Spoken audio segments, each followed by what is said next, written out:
درسي ساعت تر شپږم ټولګي پورته د نجونو د زده کړو لپاره اونیزه خپرونه.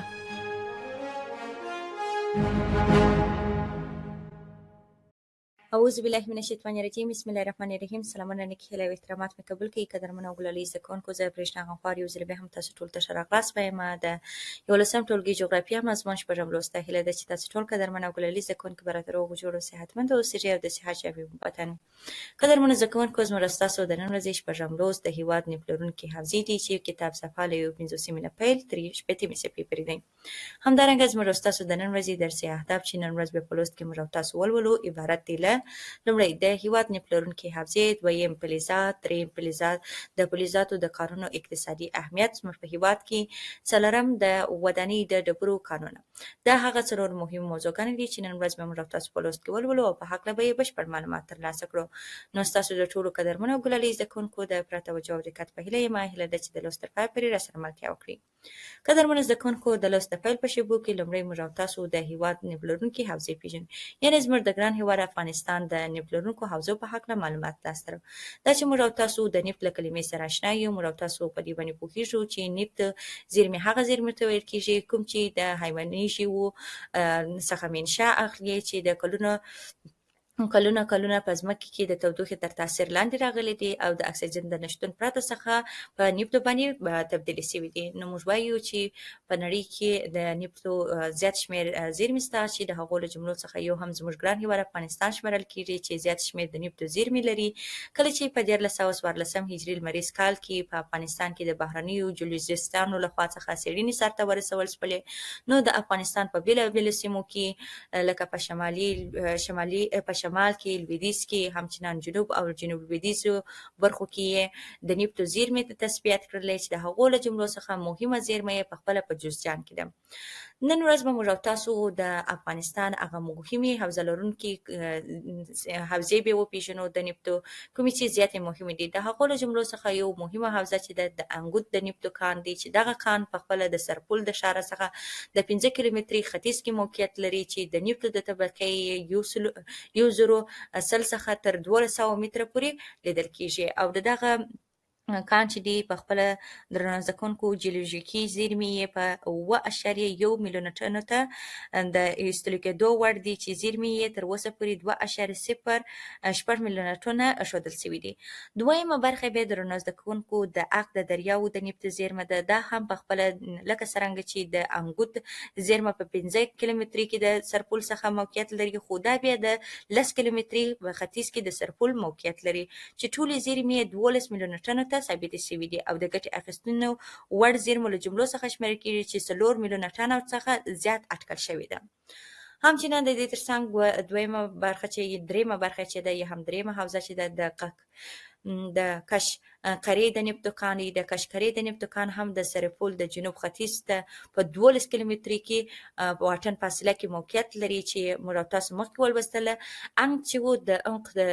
د اق کوم دغه چې و د نفتو زیرمې چې وي، هغه په خپله په 10 کیلومتري کې موقعیت لري، خو دا په 12 کیلومتري واټن کې موقعیت لري، چې دا هم یو له مهمو زیرمو له جملو څخه شمېرل کېږي، چې جیولوژیکي زیرمې یې 19.6 میلیونه ټنو ته رسېږي او د ایستلو وړ زیرمې یې 6.318 میلیونو ټنه نفت ښودل شوي دي.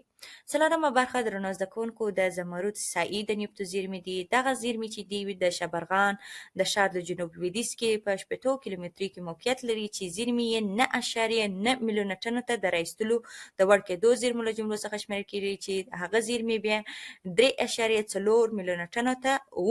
نفت ویل کېږي، چې دا هم ستر اهمیت لري او د هېواد د اقتصاد په پیاوړتیا کې ستر رول لوبولی دی. نو درنو زده کوونکو، خدای دې وکړي تر دې دم پورې تاسو پوه شوي واوسېږئ او په هکله مو معلومات لاسته راوړي واوسېږي چې زموږ په هېواد کې څومره د نفتو زیرمې شته او څومره حوزې دي. اوس هم د لوست راتلونکي برخې ته راځو، چې په دې برخه کې به موږ تاسو د افغانستان د فلزاتو په هکله معلومات لاسته راوړو، چې زموږ په ګران هېواد کې افغانستان کې څومره فلزات موجود.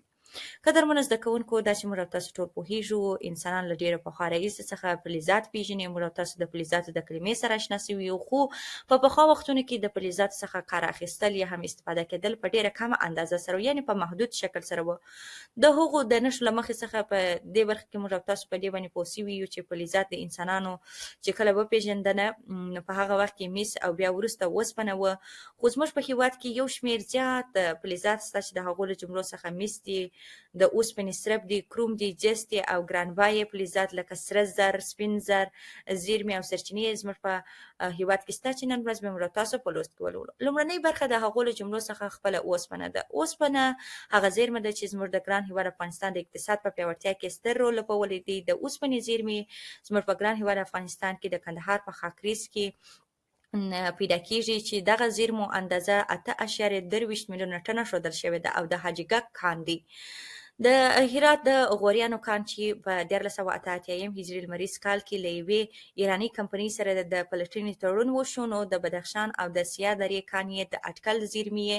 له 40 څخه تر 45 میلیونه ټنو پورې ښودل شوي دي. د دې ترڅنګ بل برخه چې د هغه په خپله د پغمان د ولسوالۍ د اوسپنې کان دی چې زیرمه یې 1.8 میلیونه ټنو ته رسیږي، او اخرنۍ په خپله چې د اخرنۍ کان یې د جبل السراج د اوسپنې کان دی چې د زیرمو اندازه یې 8 میلیونه ټنو ته رسیږي او د اوسپنې اندازه یې په سلو کې 45 ښودل شوې ده چې ستر اقتصادي ارزښت لري. بل هم د دې ترڅنګ درنو زده کوونکو د حاجي ګک د اوسپنې کانونه دي چې د حاجي ګک د اوسپنې کانونه د بامیان د جنوب ختیځ کې د 45 کیلومتره په واټن کې موقعیت لري چې د خپل کیفیت او زیرمو له پلوه څخه د سیمې یو له ډېرو مهمو کانونو له جملو څخه شمیرل کېږي چې د اقتصاد په پیاوړتیا کې ستر رول لوبولی دی، او د اوسپنې زیرمې چې دي درنو زده کوونکو 1.8 میلیارده ټنه ښودل شوي دي چې د اوسپنې سلنه یې 3.5 ښودلې ده چې د کانونو وزارتونه نوي شمېر دغه کان تثبیت شوي زیرمې د 110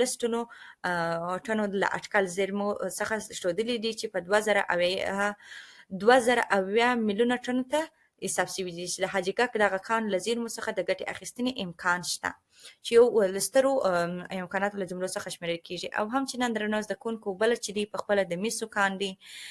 چې د مسو کان هم د افغانستان په 10 ولایتونو کې د مسو کانونه په زیاته کچه سره پیدا کېږي چې د مسو د کانونو 12 زیرمې موجود دي له پروانه څخه تر فراه کندهار پورې پراخه ساحه له دغو مسو کانونو څخه ډکه ده چې په دې کې د کجکي ترمنځ سیمې ډېرې مهمې سیمو له جملو څخه شمیرل کېږي چې د مسو د طبقو کانونه په ټغر، خود او همدارنګه خور د کابل او ان چهلستون په غرونو کې په زیاته کچه سره پیدا کېږي او د کابل په دربند کې هم لیدل کېږي.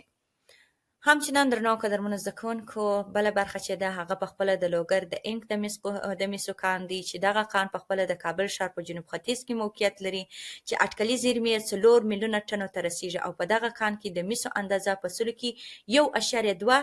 څخه تر 1.5 پورې ښودل شوې ده چې دا باید زموږ ستاسو همیشه په یاد وګوسیږي. او هم چې نن د انک کان چې د مسو اټکل شوي زیرمې یې له 6 میلیونه ټنو څخه زیاتې ښودل شوي دي چې د کانونو د وزارت نوي شوو او د هغو د تثبیت شوي زیرمې یې له 11 څخه تر 14 میلیونه ټنو مسو پورې ښودل شوي دي. د دې ترڅنګ بله چې د بله برخه هغه په خپله سره زر دي. سره زر هم زموږ د ګران هېواد افغانستان کې یو له مهمو زیرمو له جملو څخه شمیرل کېږي چې سره زر د هندوکش له دواړو خواو ته په بېلابېلو سیمو کې په پراخه کچه سره پیدا کېږي او پراخه ساحې یې نیولې دي چې د فیض اباد د شماله څخه بیا په جنوب لویدیځ تر لوري پورې تر کندهار پورې دغه ساحې نیولې دي او مهم کانونه یې د بدخشان په یبتل او غرني په غزني کې په مقر کې موجود دي چې دا له مهمو کانونو له جملو څخه شمیرل کېږي. او هم چې نن درنو زده کوونکو لکه څرنګه چې موږ او تاسو لوستلي وه هندوکش غرونه لري چې یو یې ختیځ هندوکش دی او بل یې لویدیځ هندوکش دی. په دغو دواړو برخو کې په پراخه کچه سره زر پیدا کېږي. بل هم درنو زده کوونکو د سپینو زرو کانونه دي. سپینو زرو کانونه هم دغه زیرمې چې دي د پنجشیر کې پیدا کېږي، د هرات د سیمکو او د بیبي ګوهر په سیمو کې او همدارنګه د دې ترڅنګ د کندهار په خاکریز کې په پراخه توګه سره پیدا کېږي چې پخوا به په ناپامي توګه سره ایستل کېدل خو اوس ورڅخه کار نه اخیستل کېږي، اوس محفوظ دي. د دې ترڅنګ د سرو او جستوکانو زیرمې دي چې دا هم زموږ په هېواد افغانستان کې د سربو او جستو کانونه هم زموږ په ګران هیواد افغانستان کې شته چې په هغوی دغه کانونه چې د کندهار د بی بی ګوهر او د سربو جستو کانونو په نوم اخیستلی سو یا هم دغه نوم موږ او تاسو ورته استفاده کولی سو چې زیرمې یې د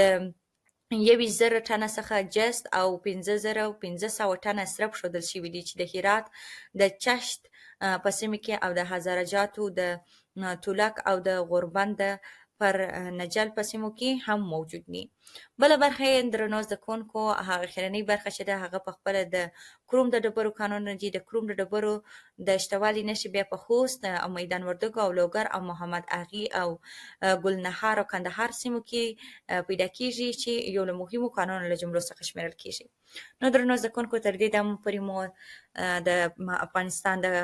کاناتو په هکله یا هم فلزاتو په هکله معلومات لاسته راوړل. اوس هم د لوست په بل برخه کې د فلزاتو د کانونو اقتصادي اهمیت په هکله لولو. لکه څرنګه چې موږ او تاسو پوهیږو فلزات زموږ په ګران هیواد افغانستان کې په زیاته کچه او پریمانه توګه سره په مختلفو سیمو کې پیدا کیږي. نو زموږ د هیواد په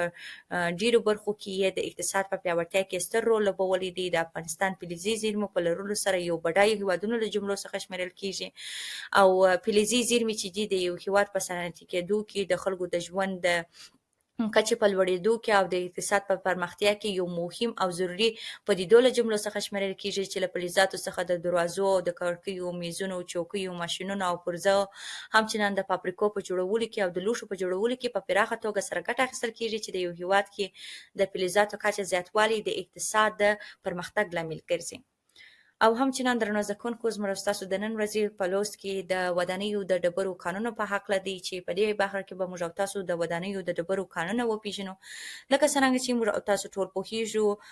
افغانستان یو غرنی هیواد دی. نو د غرنیو هیوادونو له جملو څخه شمیرل کیږي چې 1/3 برخه یې غرونه نیولې ده چې په دې برخه کې د تعمیراتي ډبرو منابعو له پلوه څخه یو ډیر غني هیوادونو له جملو څخه شمیرل کیږي چې تعمیراتي ډبرې لري چې له ډیره پخوا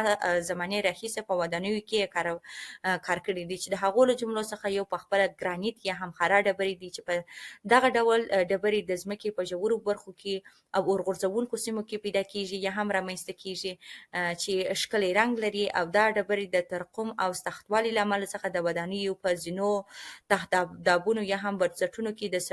د سړکونو په فرش کې کارول کیږي. دویم ډول ډبرې چې دي درنو زده کوونکو د بزالت دا ډبرې دي. بزالت لرونکي ډبرې چې دي هغه په خپله دا ډبرې د ځمکې د مخ د ورغورځونکو د موادو پاتې شونې څخه منځته راغلي دي چې ورغورځونکي فعالیتونه یعنې د اتش فشان د غرونو په لمنو کې شتون لري چې د افغانستان په زیاترو غرنیو سیمو کې په پریمانه توګه سره پیدا کیږي. دې ډول ډبرو مهم منرالونه عبارت له پیروکسیک دي،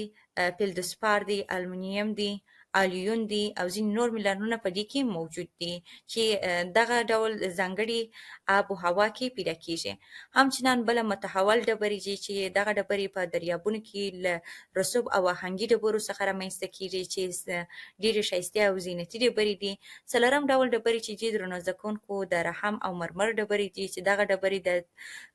تغیر منونکې او آهنګي ډبرې دي چې په بېلابېلو او ښکلو رنګونو سره پیدا کیږي او په هېواد کې یو له مهمو ډبرو له جملو څخه شمیرل کیږي چې سپین رنګ لري. مرمر ډبرې آهنګي ډبرې دي چې فشار او تودوخې له امله څخه بڼې ته تغیر ورکول کیږي.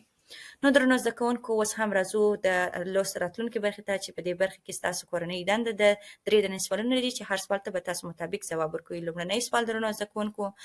سپین او سره زر تشریح کړئ. دویم سوال فلزات اهمیت ووایاست یا یې هم بیان کړئ. دریم سوال د انګوت د نفتو کانونو نومونه واخلئ یا هم د انګوت د نفتو کان کوم کان دی. نور نو قدرمنو زده کوونکو زموږ ستاسو د نن ورځې لوست پر همدې ځای باندې پای ته ورسېدی. ښه وخت. الله پامان.